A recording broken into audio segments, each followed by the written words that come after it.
بنی اسرائیل کے 99 افراد کے قاتل کی توبہ۔ بخاری اور مسلم میں بنی اسرائیل کے ایک قاتل کا واقعہ نقل کیا گیا ہے۔ حضور اکرم صلی اللہ علیہ وسلم نے اللہ کے یہاں توبہ کی قبولیت سے متعلق صحابہ کرام کے سامنے ایک ایمان افروز واقعہ بیان فرمایا کہ بنی اسرائیل میں ایک شخص چوری، ڈکیتی اور قتل میں بہت مشہور تھا اور معمولی بات پر کسی کو قتل کر دیتا تھا۔ ہوتے ہوتے اس کے ہاتھ سے 99 افراد قتل ہو چکے۔ اس کے بعد اس کے دل میں احساس پیدا ہوا کہ مجھے بھی اللہ کے یہاں جانا ہے۔ چنانچہ یہ فکر بڑھتی رہی اور لوگوں سے معلومات کرتے ہوئے پھرنے لگا کہ کیا میری توبہ قبول ہو سکتی ہے یا نہیں۔ کسی عالم شخص سے ملنے کا ارادہ کیا کہ معلوم کیا جائے کہ ایسے شخص کی توبہ قبول ہو سکتی ہے یا نہیں۔ لوگوں نے ایک عابد کے پاس جانے کا مشورہ دیا۔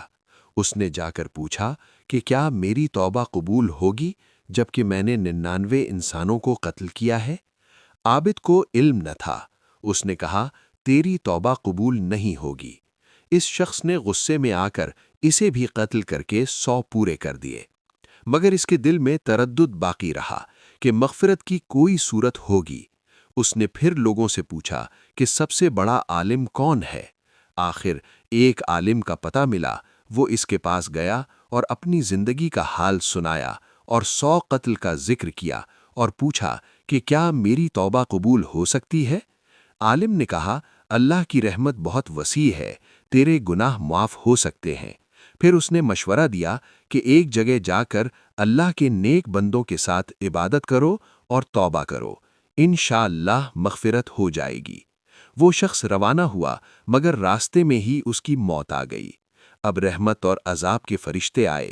رحمت والے کہنے لگے یہ توبہ کے ارادے سے آیا تھا۔ عذاب والے کہنے لگے اس نے کبھی نیکی نہیں کی۔ اسی دوران ایک فرشتہ انسان کی شکل میں آیا اور فیصلہ کیا کہ دونوں طرف کی زمین ناپی جائے، جہاں کا فاصلہ کم ہو اسے وہیں کا شمار کیا جائے۔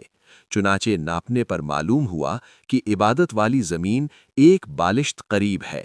اس لیے رحمت کے فرشتے اس کی روح لے گئے اور اللہ نے اس کی مغفرت فرما دی۔